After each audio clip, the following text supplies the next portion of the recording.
My whole mission that AntFarm allows me is to teach people how to grow their own food for as little investment as possible.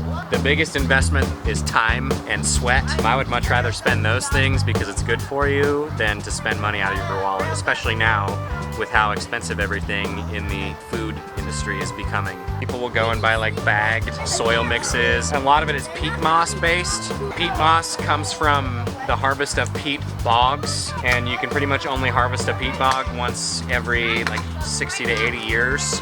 So it's really not a sustainable practice for producing soilless materials to grow seedlings in.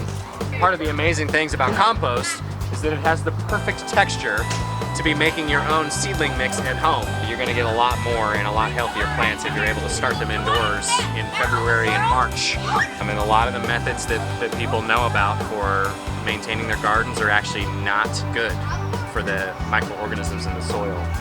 And as a result, it's not good for the microorganisms that live within us. It's all one big feedback loop. Rather than going to the nursery and dropping $35 on a grapevine, you can come here to the garden and I can teach you how to create a clone of a grapevine for free. We make our own soil mix out of the compost.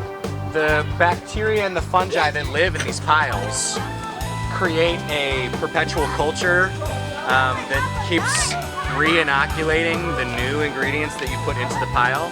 So if you're starting a compost pile for the first time, it's really nice to go and get some finished product from somebody else's pile, because it's gonna have all of those bacteria and fungi already in it, so it'll get the process going that much faster.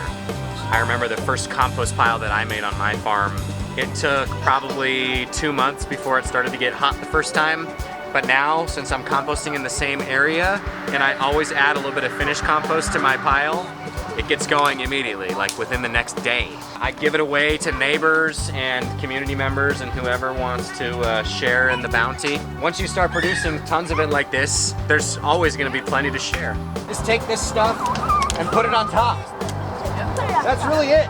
You just take the finished product, you stick it on top of the bed, and you plant your vegetables into that. Just using those waste materials to create something productive and valuable to people. That's the goal anyway. So how many of you have a garden at home? Okay. I have a